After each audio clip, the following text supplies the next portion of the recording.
I'm gonna be real with y'all, man. I was not expecting this many HBCU players to pop up on this Madden list. And Joseph Cooley is doing one hell of a job. He done made that program into a juggernaut now. We're becoming a football factory at Alabama State. So as you can see, the New England Patriots, they won the Super Bowl. Tom Brady, Ronnie Brown and company, they got another Super Bowl ring up there in the New England area. They beat the Philadelphia Eagles, a team that won it last year. Donovan McNabb, I believe this was his last go round. He retired after this game. He had a great run though. They did three-peat when T.O. was there. So as you see, McNabb went out sort of on top. He won NFL MVP, but John Green, I believe this is John Green's second or third year in the league now, and he is straight making noise right now, man. Look at that, 88 overall, slowly but surely approaching 90. We'll take that back very quickly. So now we import the draft class, and we're going to get this thing started. NFL scouting report, here we go, it is underway. We're going to start off with the quarterback position. Y'all already know who we're looking for. We're looking for our true junior quarterback, and there he is right there, William Wade Wilson, aka Deadpool, the merchant with the arm. So Deadpool is officially a rookie prospect for the NFL, and he's projected to go to the first round, so we might have another first round pick in our program. So look at this right here though. Scrambling quarterback. He rarely scrambled at Alabama State. All strength below average. Terrible pass accuracy.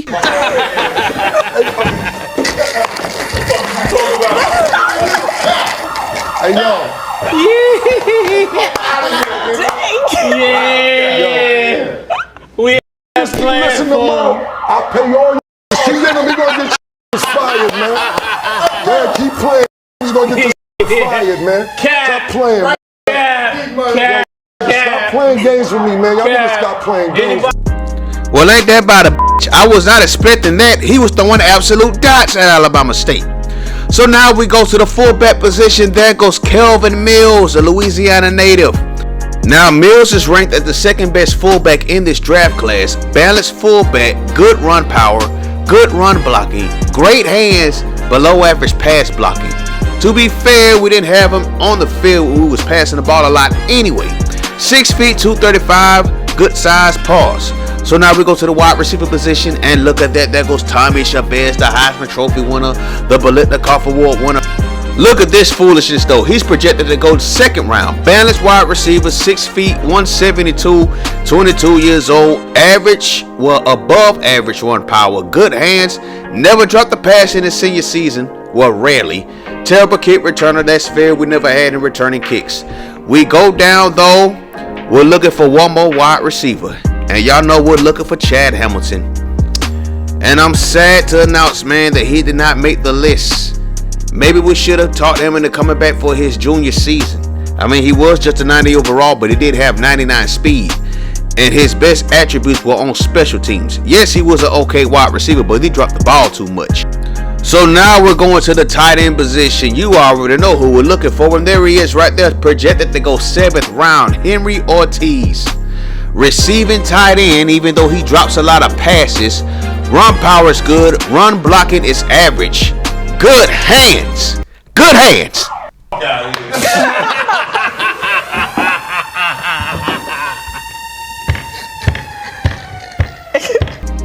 Are these damn NFL scouts even watching film? What do they see that I don't see? Because he dropped a lot of passes at Alabama State.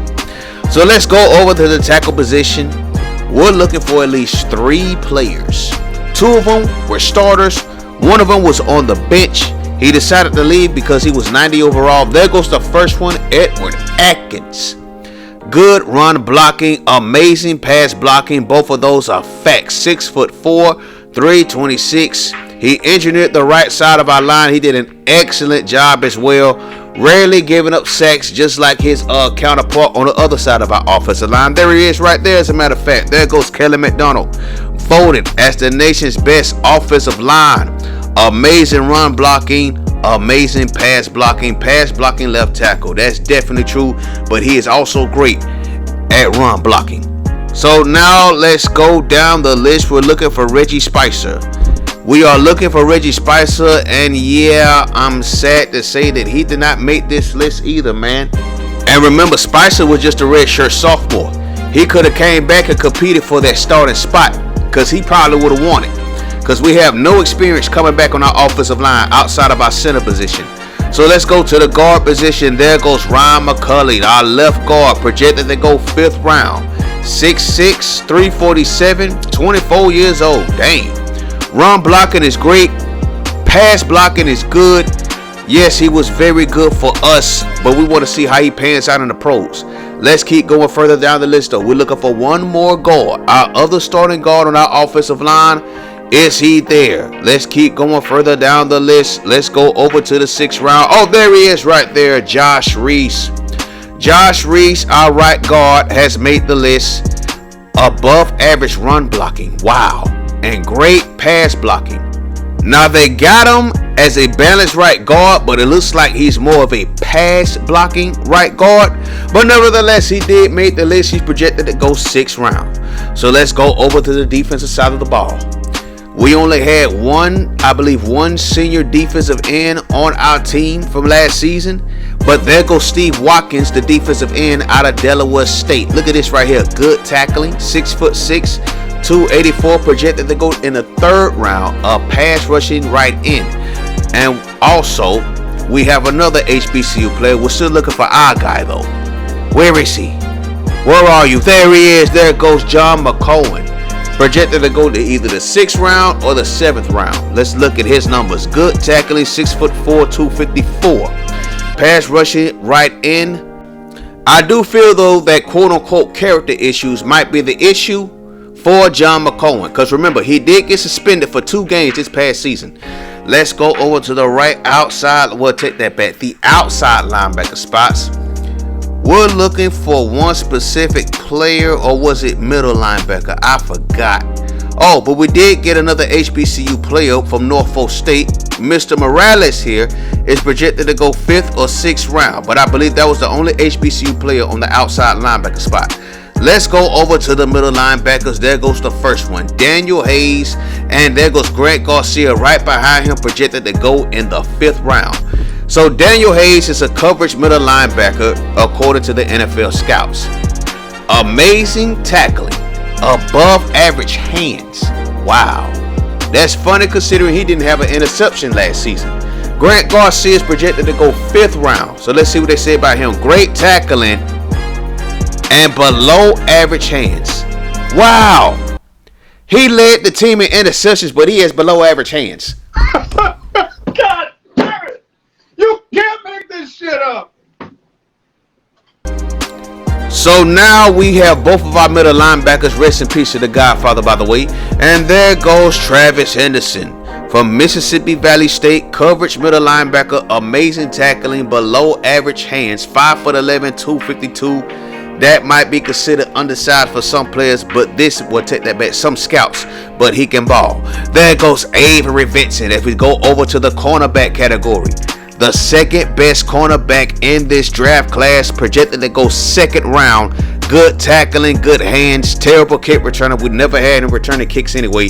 6 feet, 188, good size, pause at cornerback. So let's go further down the list. We want to make sure we miss out. We'll take that back. We don't miss out on any other HBCU players like I did in the last draft class. Oh, there goes Josh Jones, 4th round pick. 5'11", 186. Average tackling, good hands. Kick return is terrible. Now I question the average tackling. He was a pretty good tackler in my opinion. His tendency is coverage, of course. Free safety position. Y'all already know who we're looking for. We're looking for the guy that rocked that 21 looking like Sean Taylor, Joe Brown. And yeah, he didn't make the list. So Joe Brown got some bad advice from his agent, and now we're going to go over to the strong safety position. So now we're looking for Jason Reed. Been our starter over the last, 2 years. Did a great job, and there he is right there from Vestavia Hills, Alabama. There goes Jason Reed, 6th round projection. Balanced strong safety, 6 feet, 216. Great tackling, above average hands, even though he did have 4 interceptions over the last season, but whatever. So draft day comes and draft day goes. And once again, I'm proud to announce that we have another first round pick for the second straight season. William Wade Wilson, the merchant with the arm, was selected 27th overall by the St. Louis Rams. I know they're in Los Angeles in real life, but in this game they were in St. Louis. First round, 27th overall. The Rams might have a gem in the first round, man. The scouting report did say that he had terrible pass accuracy and below average pass power. And that's not true at all, man. I believe he's going to make some noise out there in St. Louis with the Rams. William Wade Wilson brings leadership to this team. He brings winning attitude, a strong arm on top of that, and plus he can read defenses like a book. Plus on top of that, he has great pocket presence. Look at that pass right there. He's great under pressure. He gets the pass off immediately when necessary. Deadpool is going out to the NFC West. I have no idea how the division is looking out there right now. But I do know that the St. Louis Rams really haven't been doing much competing in the league since the start of this series. This might change with William Wade Wilson depending on what the offensive line looks like, depending on what those wide receivers look like out there in St. Louis. They have a nice quarterback coming in. He might be the future of that team. Stay tuned to find out. Plus on top of that, I need y'all cats to think about 3 players that we can keep up to keep the HBCU to the Pro Series going. We're going to bring that back. We got a lot of players in the league now, and we got to make sure we keep up with almost all of them. So here goes the scouting report on William Wade Wilson. They say he shows accuracy and touch on all of his throws, but they say he has below average arm strength and terrible pass accuracy. The math ain't mathing on this. It looks like he had a great interview as well with the Rams. They must have really loved this cat. And on top of that, he showed some strength with 20 bench press reps. Second round we go, 39 overall. Edward Atkins is selected by the Minnesota Vikings, our starting right tackle over the last 3 years. Is now in the NFL, and they are getting a gem on the right side of the offensive line at right tackle. Now, all season long, Edward Atkins was in competition with his teammate Kelly McDonald for Best Offensive Lineman of the Year, right? Both of them had similar numbers. Kelly McDonald just did a little bit better as far as stats. So you see right here against Ohio State, the number 1 team in the country, how he opens up that right side of the line. Right there, look at that right there. Open up that gap right there for Steve Urkelbostic to take off on that big run. Here's Edward Atkins again against Texas Southern. Look how he opens up the right side, maneuvering the man with the defensive line and letting him go wherever he wants him to go. So here goes the numbers on Edward Atkins in the scouting report. They say he's great in pass protection, amazing pass blocking, good run blocking. Remember that. Look at the strength right there though. 32 bench press reps. Average interview. He should be due for a good long career in the NFL. 41 overall goes his teammate on the offensive line, Kelly McDonald. Going 41 overall to those Houston Texans. McDonald was named Best Offensive Player of the Year this season, in Season 9. Look how he maneuvers the other side of the line, just like Edward Atkins does on the right side. Here he is again against the Miami Hurricanes. He dominated this game. He had so many pancakes it didn't make any sense. Look at him. There goes a pancake right there. Now here he goes again. I forgot what play call this was. But Kelly McDonald, nobody stood a chance against him this season. Opened up a lot of gaps and a lot of holes for our running backs to run through. Look at this run versus Jackson State. Straight maneuvering the defensive lineman wherever he wants to go. Amazing run blocking, amazing pass blocking. I'm still trying to figure out why he went second round instead of first round, because he is great.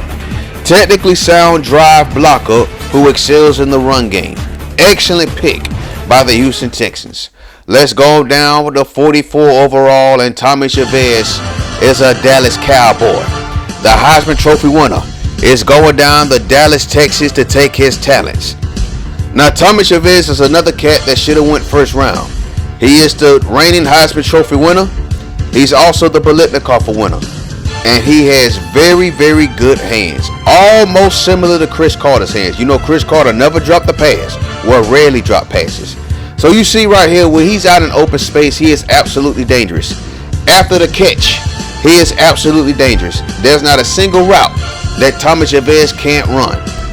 Now against Jackson State, he had one of his best games of the season. receiving for over 200 yards, as well as I believe 2 or 3 touchdowns. But oh my goodness, was he a beast versus Ohio State. He showed that he could get separation versus the best defenses in the country, versus the best cornerbacks in the country, and there was nothing that they could do about it. So Thomas Chavez, they say he has arguably the best hands at wide receiver in this draft. A great interview, and then on top of that, 13 bench press reps of 4.35. I believe he had the fastest 40 time among the HBCU players. 55 overall, we got Watkins. Mr. Steve Watkins from Delaware State is going to be teammates with Ryan Thompson. He's going to the Tennessee Titans. Watkins brings good size to that defensive line. 6'6", 284. And on top of that, it should really help the Tennessee Titans. Avery Vincent, though, the second pick of the 3rd round, going to the Tampa Bay Buccaneers. Tampa Bay, this is a huge need. They don't have that much talent at cornerback.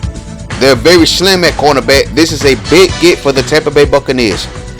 And Avery Vincent was one of the best cover corners in the nation last season. As you see against Ohio State, look at that. He can run man-to-man coverage. He can run zone coverage. There's not a single coverage that he can't run. But also, Avery Vincent is good at covering space. Now look at this recovery right here versus Alcorn State. Look how fast he gets to that ball, chases it down, gets the interception, and I have no idea what he was trying to do after the catch. But Avery Vincent goes 3rd round to the Tampa Bay Buccaneers. Now scouts are questioning whether or not he can play through injuries, but that's crazy because he never got injured at Alabama State, man. Maybe that's due to the fact that I don't know. He does have good size for a cornerback. Pause. Daniel Hayes. Daniel Hayes at 74 overall goes to the New York Football Giants. He is in the NFC East. Now, the Giants are getting a ball hawk at linebacker. Whether he's getting picks or stripping the ball, he finds some way to wreak havoc, forces some kind of turnover, and on top of that, he can tackle and he can get sacks. He can wreak havoc in the backfield just as good as Grant Garcia. But please believe Grant Garcia is even better. Look how he slows down the quarterback right there for that tackle. Here he is in coverage, batting this ball away. Against Grambling State, the New York Giants may have something special here. So here we go right here. It says average intercepting abilities for a middle linebacker. He ran a 4.62 40, 22 bench press reps. Average interview, congrats to Daniel Hayes. So 113 overall goes his teammate Grant Garcia. So Grant Garcia is in the AFC North with the Pittsburgh Steelers. This is a perfect fit considering the history of Pittsburgh Steelers football. And one thing they take a lot of pride in is defense and the linebacker position. Grant Garcia is from Boaz, Alabama, came to Alabama State, wreaked havoc since his freshman season, and now he's in the league. He can tackle in the backfield. He's always in the backfield. He's always wreaking havoc. He gets turnovers. There's nothing that he can't do on defense. He can stop the run and he can cover in the pass. Coverage middle linebacker, he ran a 4.37. A 4.37. Bench press reps of 27. Average interview. How was he not a first round pick? He will sink his hips, attack with his legs, and extend the arms to wrap up. That is 100% accurate. Dude is a beast as far as tackling. Josh Jones, 116 overall, is going to the Denver Broncos. This is a team that takes pride in defense. Perfect fit for Josh Jones. He brings great coverage as well as tackling to the Denver Broncos in the AFC West. So Josh Jones, he's good at man-to-man coverage. He's good at tackling. And he's also good after the catch. Well, after the turnover, I should say. He's a ball hawk as well. He's just as good as Avery Vincent. I don't know who's the better quarterback amongst the two. I'll let y'all debate that in the comment section below. But please believe Josh Jones is the real deal. I know the cornerback position was a big need for the Denver Broncos, and they got their guy. Pretty much got a good cornerback for cheap, as a matter of fact. Look at him in the national championship game versus the Texas A&M Aggies, making that big interception right here after we turned the ball over on offense. And of course, here he is right here in the open field against Alabama A&M, making a big tackle right there. So let's look what they said about him. He'll be injured as much as the rest of the corners in the NFL. Wow, that's terrible, considering he never got injured at Alabama State. But this is a whole different ball game. Average tackling, good hands. I have no idea what the scout saw in that, but he did run a 4.34 40. So here goes Jason Reed, who will now be reunited with Avery Vincent. He is now with the Tampa Bay Buccaneers again. They are very slim in the defensive back positions, and this is a huge need for Tampa Bay. They lack depth and they lack talent. 6 feet 216. Last time we saw him. Jason Reed can play inside the box. He can play outside the box. I believe he is way better in zone coverage than he is in man-to-man coverage. If you do play man coverage, you're better off keeping Jason Reed inside the box. But you saw him get that big interception versus the Texas Longhorns. I believe he had 4 picks as well on the season. He did have a pick as well in the national championship game. There he goes right there inside the box, getting the sack versus Alcorn State. Let's look at the scouting report though. He won't be bothering your training staff too much, meaning he rarely ever gets injured. Ran a 4.43. They may have something down there in Tampa, man. I'm excited to see what they're going to do. Ryan McCauley, 134 overall. Ryan McCauley is going to the Jets. This is a big pickup for New York, man. I know they're lacking as far as offensive line play. Let's get a good look at Ryan McCauley. He was one of our starting guards over the last 2-3 years, and he did a great job, rarely allowing a sack. He was great on the side of Kelly McDonald, and now he's with the New York Jets. He's looking to make a difference for the AFC East team. Here he goes right here versus Alabama A&M. Look how he holds off the defensive lineman long enough for William Wade Wilson to get that pass off, even though the defender got a hand in the air to try to deflect it away. He has long arms and techniques to sustain blocks on the move, and that is accurate. Let's continue on to Henry Ortiz, who goes 140 overall to the Dallas Cowboys. So him and Thomas Javez are teammates yet again. I don't know what to say about him, man. He has inconsistent hands. Clearly, it was his size, pause, that got him drafted. So he's 6'9". Now he can block. He's a great blocker. A very great blocker, by the way. And he can make plays in the open field, but he has to be able to catch the ball. And that's the biggest issue. But he is in the league. The Cowboys see something in him. And we're going to see what happens down there in Dallas, man. Can't wait to see what he does. Henry Ortiz also is a national champion. I believe he was a 97 overall when he left Alabama State. So let's see what happens with Henry Ortiz, man. I can't wait to see what happens. But we also got to see what they said on his scouting report. Now remember, Henry Ortiz only had 2 receiving touchdowns all season. Remember too, he didn't catch a single touchdown pass in his junior year, but he was amazing in his freshman and sophomore seasons. So hopefully he can bring that back. Here's a perfect example of what Henry Ortiz can do as far as run blocking. Here goes their same run versus Jackson State, where Steve Urkel just went off. Look how he holds off on the defensive end right there, directs him the other way while Steve Urkel goes up the middle. It says here that he shows the ability to reach and shield the opponents downfield. He can do that. He just can't catch. Look at that though. Good hands. I'm still suspect about that from the NFL scouts. That's crazy. His tendency though is receiving tight end. He was projected to go 7th round, but he went 5th round. So that's really, really good. Let's see what happens with Henry Ortiz with the Dallas Cowboys. Let's go on to the next player. We have Mr. Morales of Norfolk State, 165 overall. He is going to the Miami Dolphins. And clearly they do need some defensive help down there in South Beach. That's a good one though. A linebacker that's 6'7" and weighs 246. That's a big linebacker right there, man. Let's see what he does in South Beach though. Kelvin Mills, our starting fullback since his freshman season, is going to the Detroit Lions in the 6th round. Now Detroit got a gem right here. He might be a diamond in the rough, man. Not only is he good at run blocking, he's good at receiving outside of the backfield. And plus on top of that, he can run the football as well. He's a black all-star. Look at this block right here versus Prairie View A&M. Again, another crazy run by Steve Bostic. And of course, y'all know this run, one of the best runs of this series. In the national championship game versus Texas A&M. Now take a look at the block on this run right here. We're going to go up the right side, I believe it was. Snap right there. Look at him holding off the impact player. Steve Bostic gets released. First down for them Hornets.